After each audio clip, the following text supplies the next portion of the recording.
Ngayong umagang ito, ang ating pong tatalakayin ay ang patungkol po sa ilaw at liwanag. Sa ating pong ilaw at liwanag, our lamp and our light. Our lamp and light. Yan po ang ating pong mensahe ngayong sandaling ito. At sa mga nakakaalam na po, ang talatang ating pong pag-aaralan ay ang Psalm chapter 119 verse 105. Psalm chapter 119 and verse number 105. Thy word is a lamp unto my feet and a light unto my path. Ang salita mo ay ilaw. Yan po ang sabi sa aking paa, sa aking paglakad, liwanag sa aking landas. Kaya ang title po natin, Our Lamp and Light. Our Lamp and Light. Let us go to the Lord in prayer. Dakilang Diyos, aming Panginoon, kami po ay nagpapasalamat sa muling pagkakataon ay pinagkaloob mo sa akin, sa bawat isa po sa amin, upang makapag-aral at makapagbahagi po ng iyong salita. I pray, O Father, that you will again bless your humble servant. Help me, Lord, and guide me, Lord. Please, ikaw po ang siyang magbigay sa akin ng karunungan na aking kailangan. May you talk to your people, reach their hearts, O God, through thy word, and may the Holy Spirit, siya po ang pumilos, gumawa sa bawat isa po sa amin. Again, thank you so much for this opportunity. Thank you for the blessing of the technology. I pray that you will again work in the lives of your people. For all of these things I ask and pray in Christ's most precious name. Amen. Amen. Okay, a very familiar verse. Thy word is a lamp unto my feet and a light unto my path. We cannot deny the fact that being believer, napakalaking tulong po sa atin na meron po tayong Biblia. Okay? Yan po ang gusto nating sentruhan sa ating pag-aaral about the Word of God. Ang Biblia po ay salita ng Diyos. Paalala po, hindi ito basta naglalaman lang ng salita ng Diyos. Ang Biblia ay salita mismo ng Diyos para sa bawat isa sa atin. Of course, kapag ito po ay ating sinasabi, ang mga unbeliever po, sinasabi po nila na ang Biblia ay gawa lang ng tao. Yes, tayo po'y naniniwala na gumamit ang Panginoon ng hubigit kumulang 40 na mga writers para po ang Biblia po ay maihatid sa bawat isa sa atin. At yan po'y klarong sinabi po ng sulat ni Apostol Pedro na talagang yung holy men of God, they were moved by the Holy Ghost upang ang aklat na ito ay isulat. Mga kapatid, for me, hindi po problema na gumamit ang Diyos ng mga tao para isulat po ang kanyang salita, upang dalin sa atin ang kanyang salita. Why? Sapagkat tao po ang kailangan pong pagpahayagan ng mensahe, kaya gumamit ang Panginoon ng tao upang maisulat ang kanyang salita. So, at ang paniniwala po natin that the Word of God is inspired, that the Word of God is infallible, hindi po nagkakamali, inerrant, wala pong kamalian, hindi po magkakamali, yan po ang salita ng Panginoon. And sa ating pong teksto, napakagandang ating pong mabigyan ng pansin because the psalmist said, Thy word, referring sa salita po ng Panginoon, Thy word is a lamp unto my feet and a light unto my path. Mga kapatid, bilang mga totoong Kristiyano, napakahalaga po na may tamang pagtanaw po tayo sa Biblia. May tamang paniniwala at pagtanaw po tayo sa Biblia. Mga kapatid, ikinukonsider po natin na ang ating pong gabay ay nanggagaling mismo sa Panginoon. We believe na ang salita ng Diyos, ito po ang ating divine source. Ito po ang ating divine source given by God. All Scripture is given by inspiration of God and is profitable for doctrine, for reproof, for correction, for instruction in righteousness, that the man of God may be perfect, meaning mature, fully grown, that the man of God may be perfect, truly furnished unto all good works. Ang ating pong divine source ay ang salita ng Diyos. Sa anumang larangan ng buhay, sa anumang paniniwala na dapat natin pong tanggapin, sa anumang pong pag-uutos na atin pong dapat pakinggan, ang pinaka-source po natin ay ang salita ng Diyos. So, we can say that the Bible, the Word of God, our lamp and our light, ito po ang ating divine source. Ito rin po ang ating dependable source.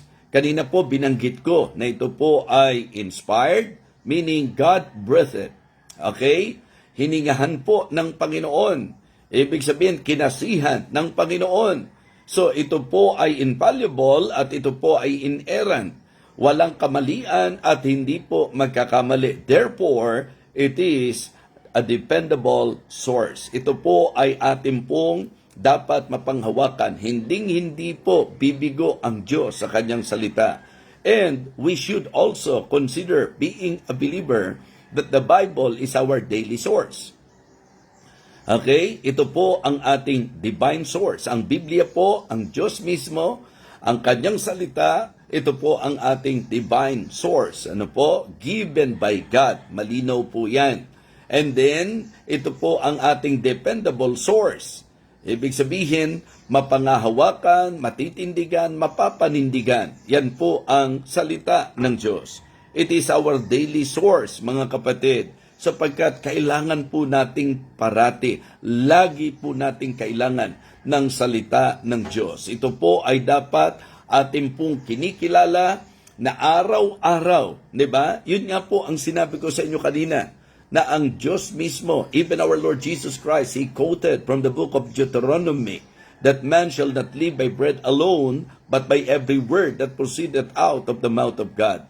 We need to understand, we need to acknowledge, we need to consider the importance of the Word of God sa ating pong buhay. Again, the psalmist said, Thy word is a lamp unto my feet and a light unto my path. Ilang bagay po ang gusto kong maunawaan po natin para lalo po nating ma-appreciate na may Biblia po tayo. Mga kapatid, mga minamahal, 3 bagay lang po ang gusto kong ibahagi sa inyo patungkol po sa salita ng Diyos. Ang sabi po ng psalmist, Thy word is a lamp. Alam niyo po yung ilaw, di ba? A lamp unto my feet and a light unto my path. So, ilaw at liwanag.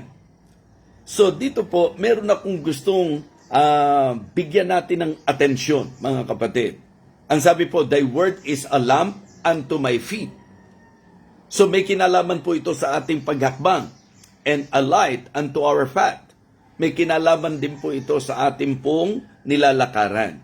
So, importante na sa usapang mananampalataya, sa usapang Kristiyano, tayo po ay mabigyang pansin sa ating pong hakbang at sa ating pong nilalakaran. Okay? Importante po na ang hakbang at ang ating hinahakbangan, ang ating lakad at ang ating nilalakaran. So, ilang bagay po ang magandang ma-appreciate po natin patungkol sa Biblia. Ano man po ang sabihin ng mga Bible critics, hindi po magpapabago na ang salita ng Diyos, na ang Biblia ay salita ng Diyos. Hindi po mababago na ito po ay totoo. Hindi po mababago ang mga pahayag nito. Kaya nga sa akin, sa iyo, bilang mga totoong Kristiyano, let us always give importance sa pag-aaral ng salita po ng ating Panginoon. Amen? Tayo po, sa mga patotoo po natin sa ating buhay, just try to imagine your Christian life kung hindi po natin bibigyang pansin ang Biblia. Mga kapatid, mga Kristiyano, isang bagay po na wag nating kalilimutan at wag nating pababayaan ang salita ng Diyos sa ating buhay. Uulitin ko po, ito po'y galing sa Diyos. Ito po'y salita ng Diyos. Ito po ay mapangahawakan at ito po ay ating kinakailangan araw-araw. Kaya nga dapat malaking blessing po sa atin na tayo po bilang mga Kristiyano ay may Biblia na atin pong nababasa at napag-aaralan. Ganun na rin po, ito po ay ating napapakinggan. Amen? Kayo po ba'y blessed na hindi lang kayo nakapagbabasa, kundi nakakarinig pa po tayo ng pangangaral mula sa salita ng Diyos. Now, ilang mga bagay po ang nais kong bigyang pansin po natin sa ating pong message. Okay? Mga kapatid, our lamp and light. Again, it is the Word of God. Number one, it shows direction. Yes, the Word of God, ang salita ng Diyos, it shows direction. Ang ibig sabihin po, patungkol ito sa ating pong takbo at lakad sa buhay. Okay? Our course in life. Ang isang tao po, particularly Kristiyano, tayo po'y naglalakbay sa mundong ito. Kung kukunin po natin ang idea ng sinabi po ng Hebrews chapter 12 and verse number 1, seeing we are also compassed about with so great a cloud of witnesses. Ang sabi po, let us lay aside every weight and the sin which that so easily beset us, and let us run with patience the race that is set before us. Kristiyano, tatandaan mo to. Tayo po sa buhay natin bilang nasa Panginoon. Tayo po sa buhay natin bilang mananampalataya, bilang Kristiyano. Meron po tayong kurso na dapat tapusin. Meron po tayong takbuhin na dapat nating tapusin. And for us to do that, ang kakailanganin po natin ay ang gabay sa atin. Mga kapatid, mga minamahal, ito po ang malaking blessing na meron tayong Biblia. Okay? Our lamp and light. It shows direction. Kanina sinabi ko na po sa inyo. Ito po ay sa usaping lakad at sa usaping nilalakaran.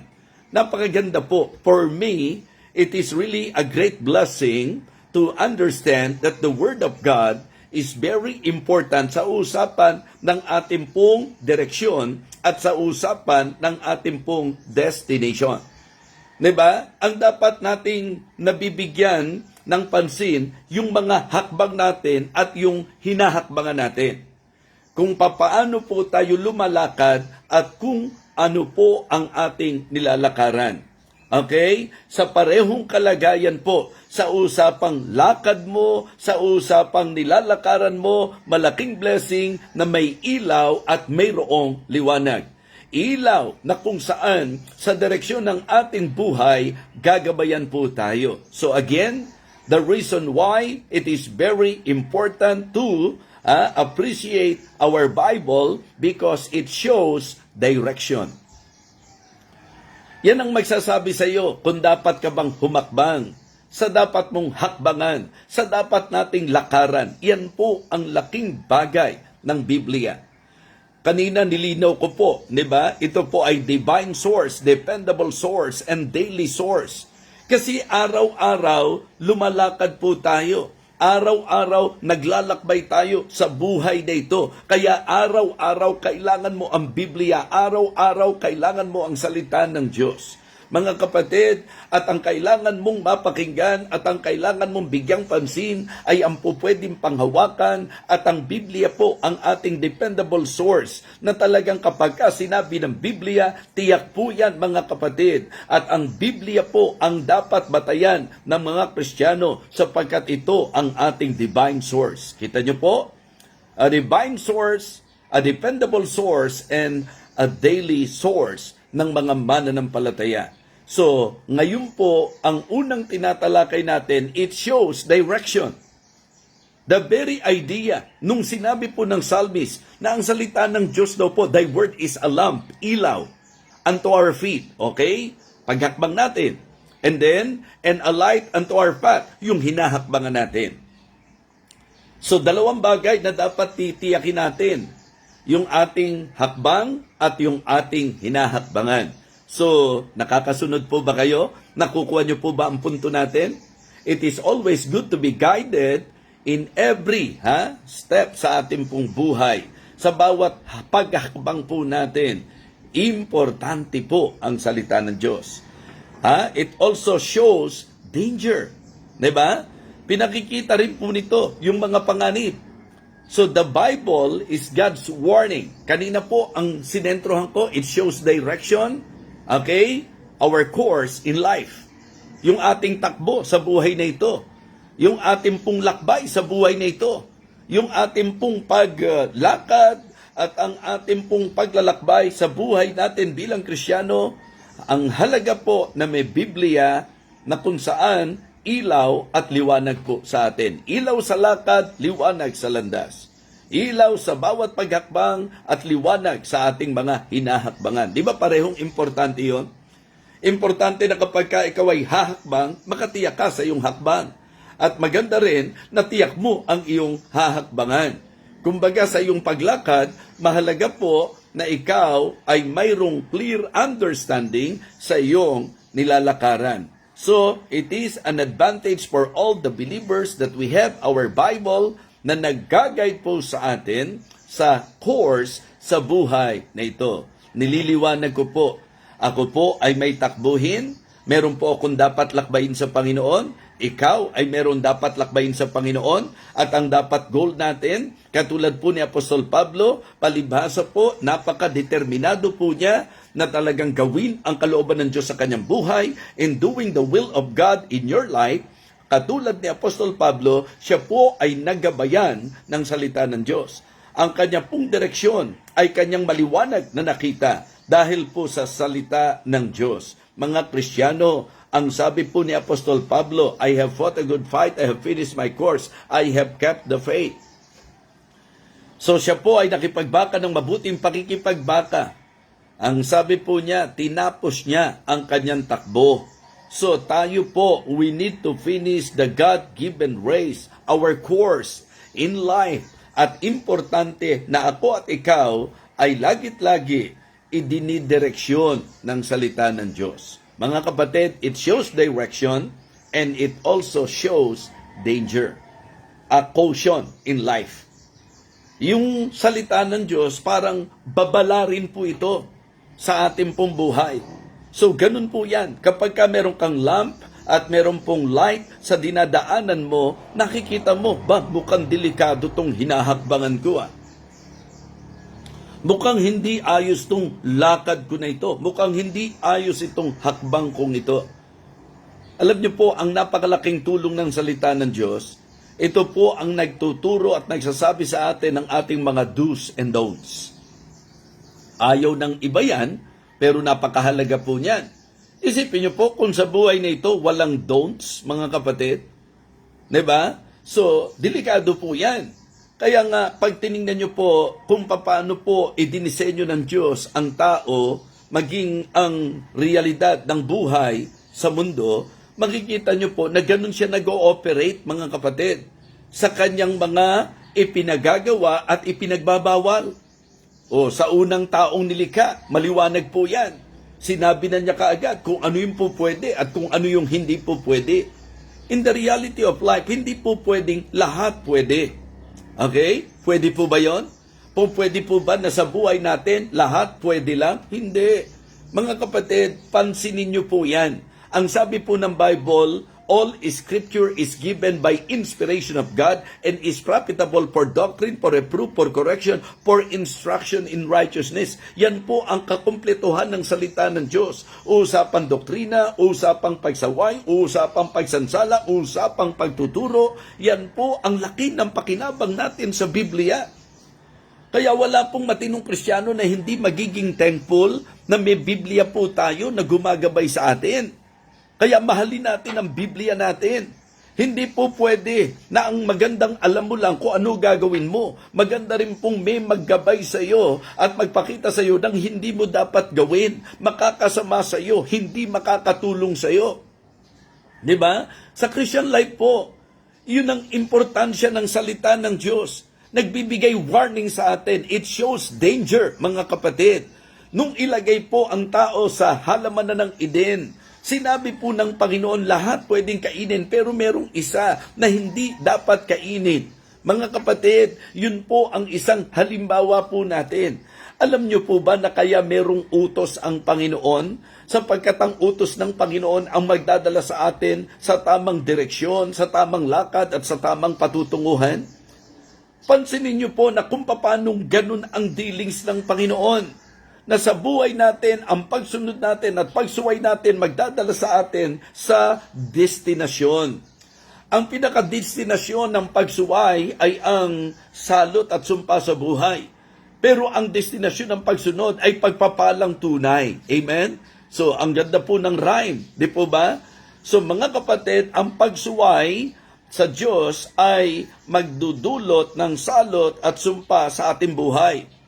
Pero yung pagsunod sa Diyos ay magbibigay sa atin at magdadala sa atin sa buhay na pinagpalang tunay. So, mga kapatid, mga minamahal, the good thing about the Word of God, ito po ay nagbibigay ng warning po sa atin. Kaya nga sabi ko po, una, it shows direction. Okay? Our course in life. Okay? Number 2, it shows danger. Our caution in life.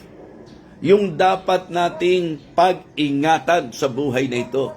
Bakit po ba tayo naglalagay at gumagamit ng ilaw? 'Di ba? Para makita mo, teka, delikado itong pinupuntahan natin ito. Okay? So kasi nakita mo na delikadong humakbang sa maling lalakaran.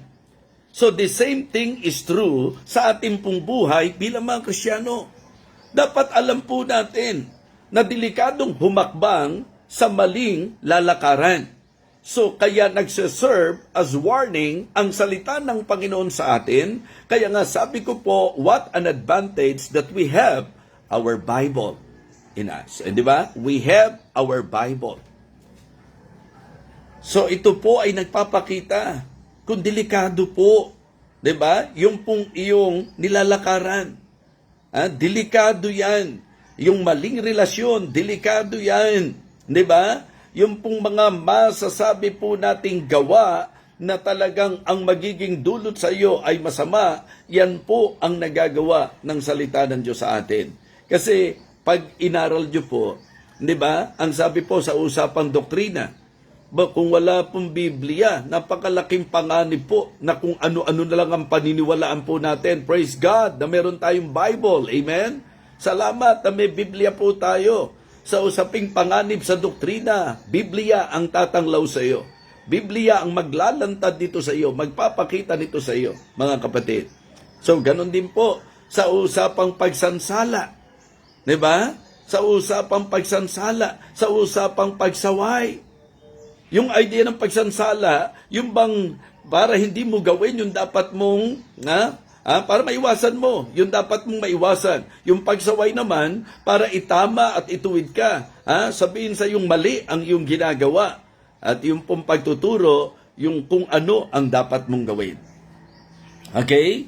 So, hindi mo dapat gawin yung maling nagawa mo at yung pong dapat gagawin mo. Yan po ang salita ng Diyos. Usapang doktrina, usapang reproof, usapang rebuke, mga kapatid. Diba? Mga kapatid, all Scripture is given by inspiration of God and is profitable for doctrine, for reproof, for correction, for instruction in righteousness, that the man of God may be perfect, truly furnished unto all good works. So, kaya it shows direction, our course in life. In our course in life. Diba? It shows danger. Our caution in life. And then, pangatlo po, it shows decision. Ito po ay nagpapakita rin ng mga pagpapasya natin sa buhay. Our choice or choices in life. Every day, gumagawa tayo ng desisyon. Ngayon, mas maganda pong mailapat natin ang tamang-tama. Yung ginagamit po nating talata, Proverbs chapter 3, verses 5 and 6. Ang sabi po mga kapatid, trust in the Lord with all thine heart and lean not unto thine own understanding. In all thy ways acknowledge Him, and He shall direct thy path. It is always important, it is always good, it is helpful for us to always acknowledge God before making any decision. Bago po tayo gumawa ng anumang pasya, maganda po na tayo po ay nagbibigay pansin sa lamp and light ng ating pambuhay. At yan po ay ang salita ng Diyos. Huwag na huwag kang hahakbang kapag ka wala pong tanglaw ng salita ng Panginoon. So make sure that in every decision na gagawin po natin, guided po tayo ng salita ng Diyos. Again, our lamp and our light is the water than the Word of God. So big advantage ito. Okay? Marami po gumagawa ng kanilang mga ginagawa sapagkat yun ang kinasanayan, yun ang kinagisnan. Ang ibig sabihin po, yun po ang kanilang masasabi natin na rinig, na turo at aral. Na ang problema po, walang matibay na batayan. So the good thing about us, we have our Bible with us na magiging gabay po natin, and at the same time, sa bawat desisyon na gagawin po natin, ang salita po ng Diyos ang gagabay sa atin. So kaya ang buhay ng tao po ay buhay na nagpapasya araw-araw. Hindi ba may nililiwanag po ako sa inyo? Kasi kadalasan po ang tao kapag ka po nasadlak sa dusa, lalim yan ha? Kapag ka po nasadlak sa dusa, pagka po napariwara, pagka napasama ang buhay, darating sa punto na kung saan, kung sino-sino sisisihin. And worse, and sad to say, pati Diyos sinisisi. Kapag ka po hindi maganda ang nangyari po sa buhay. Mga kapatid, mga minamahal, siguro po, isang bagay na masasabi ko po sa inyo, mahalaga yung meron tayong tamang mentality at perspective sa buhay na ito. Kasi po naapektuhan tayo nung idea na talagang yung ating pong guhit ng kapalaran, yung bang mas binibigyang pansin po natin, yung pong konsepto na yan na naitanim ng tao sa atin, na ang buhay daw po is a matter of destiny. Kung ano destiny mo, wala kang magagawa. Mga kapatid, if you will consider the design of God, ang tao po ay binigyan po niya ng choice, ng free will. Diba? When He created man, maliwanag po na meron siyang magiging pagpapasya. Sinabi ng Diyos ang dapat, sinabi ng Diyos ang hindi dapat. Sinabi ng Diyos ang pwede, sinabi ng Diyos ang hindi pwede. Yan po ang katotohanan ng hindi mo pwedeng pasinungalingan. Kaya kapag ka ikaw ay nagpasya at napariwara ka, wag mong sisisi ng Diyos at kahit sino sapagkat ikaw ay binigyan ng Diyos ng pagkakataon upang magpasya. Okay? Upang magpasya. Hindi pwedeng ibang tao magpapasya para sa iyo. You yourself should decide. And it is good to consider the lamp and light sa ating pong landas, sa ating pong buhay. It is not true that life is a matter of destiny. That is not true. In reality, as what I always said, mga kapatid, life is not a matter of destiny. Life in reality is a matter of choice. And your choice will determine your destiny. So nilagyan po tayo ng Diyos ng accountability para walang sisihan. Diba? Mga kapatid, mga minamahal, sa bawat desisyon na gagawin natin, importante po na may salita ng Diyos na tatanglaw sa atin, may ilaw at liwanag sa magiging choice natin. So it shows decisions. Ituturo nito yung tamang pasya. Kasi sinasabi niya yun dapat mong gawin. And you know what? We need to put ourselves subject to the authority of God's Word. What I mean to say, it is very helpful for us to submit to the Word of God, to the authority of the Word of God. Kaya huwag kang magde-decide nang wala kang biblical na batayan. Huwag kang gagawa ng anumang desisyon na hindi ka nagabayan ng salita ng Panginoon. Sapagkat yan po ang isang malaking pakinabang sa salita ng Diyos na makapagpapasya tayo ng tama sapagkat tinuturo ng salita ng Diyos ang tama. So kaya sa Biblia po, sa maraming pagkakataon, if we will consider, doon po sa mga example na ipinakita sa atin, even nung panahon po ng Old Testament, kung gaano kahalaga na may salita ng Diyos na naririnig sila, may salita ng Diyos na gumagabay sa kanila, may salita ng Diyos na nagbababala sa kanila. Kaya tingnan po natin ang salita ng Diyos na talagang napakalaking tulong sa mga pagpapasya na ginagawa po natin sa buhay nito. Kaya yun po yung konsepto, in all thy ways acknowledge Him, at ang sabi po, He shall direct thy path. Ang usapang ilaw at liwanag ay may kinalaman sa ating pong lakad, sa ating pong nilalakaran at sa ating pong patutunguhan. Amen? Yes. Usapan po ng direction at destination po yan. So kaya maganda na bago ka magpasya, tingnan mo sa turo ng Biblia. Saan ka dadali ng pasya na yan? A blessing if you obey the commandment of the Lord your God, which He commanded this day. And a curse if you will not obey the commandment of the Lord your God. Diba? At lilihis ka at makikinig ka doon sa mga sinasabi ng iyong mga ninuno. So, importante po mga Kristiyano na meron pong lamp and light. And I am telling you this morning, it is a big advantage that we believers na sa atin po ang lamp and light. At ito po ay ang salita ng Diyos. Amen? Thy word is a lamp unto my feet and a light unto my path. Don't just memorize that. Hayaan nyo pong mag-benefit po kayo. Mag-benefit po tayong lahat sa salita ng Diyos na ilaw at liwanag po sa buhay natin. Okay? Yung idea pong a lamp unto our feet, yan po'y may kinalaman sa bawat hakbang, sa bawat desisyon. And a light unto our path, ito po'y may kinalaman sa ating pong nilalakaran at sa ating pong patutunguhan. Kaya po, ang maganda sa takbo ng buhay natin bilang Kristiyano, pag nagpapasya tayo, ang itatanong natin, saan ako dadali ng desisyon na ito? Pag ito ang ginawa kong desisyon, pag ito ang hinakbangan ko, saan ako dadali nito? Saan patungo itong nilalakaran ko? Mga kapatid, yan ang napakalaking pagpapala na meron po tayong Biblia. Amen po ba? Do you really appreciate your Bible? Do you really appreciate hearing God's messages? Diba? Sa buhay po natin? Yes. It is very healthy and helpful kapag tayo po ay laging nakakapakinig ng salita ng Diyos. Kaya ngayon pong sandaling ito, mga Kristiyano, simple pero napakahalaga ng ating pong tinalakay. Mahalaga po ang ating pong pinag-aralan.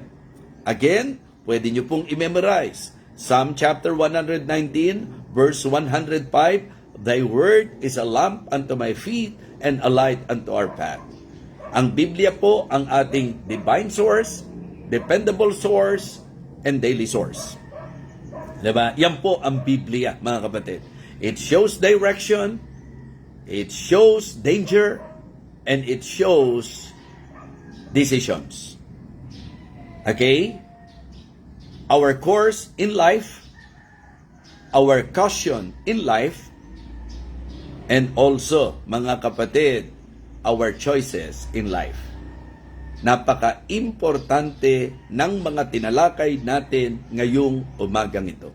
Kaya maganda po na magkaroon tayo ng pagsusuri sa mga sarili po natin. Kamusta po ba ang mga hakbang natin? At kamusta po ba ang hinahakbangan natin? Tayo po ba ay nagpagabay at nagpatanglaw sa ilaw at liwanag? Ito po ang salita ng Diyos. Maraming salamat po. Tayo po'y manalangin. Dakilang Ama, aming Panginoon, muli po kaming nagagalak na nakapakinig muli kami ng iyong salita. Salamat po sapagkat maganda at malaking bagay po na nagising kami na may salita ng Diyos na aming napapakinggan at napakalaking bagay din po na kami magpapahinga na may salita ng Diyos na amin po napakinggan. May you continue to bless each and every one of us, O God. May you continue to guide us, especially in every decision na amin pong ginagawa. Nawa, ang bawat pagpapasya po namin ay nagdadala o magdadala sa direksyong nais mo para sa amin. Kaya, salamat po sa Biblia, salamat po, O Diyos, sa salita mo na ibinigay mo sa bawat isa sa amin. Nawa, hindi lamang po kami napagpala, kundi kami po'y natuto na paalalahanan at nababalahan ng iyong salita. Ito pong aming panalangin sa pangalan po ng aming Panginoong Jesus. Amen.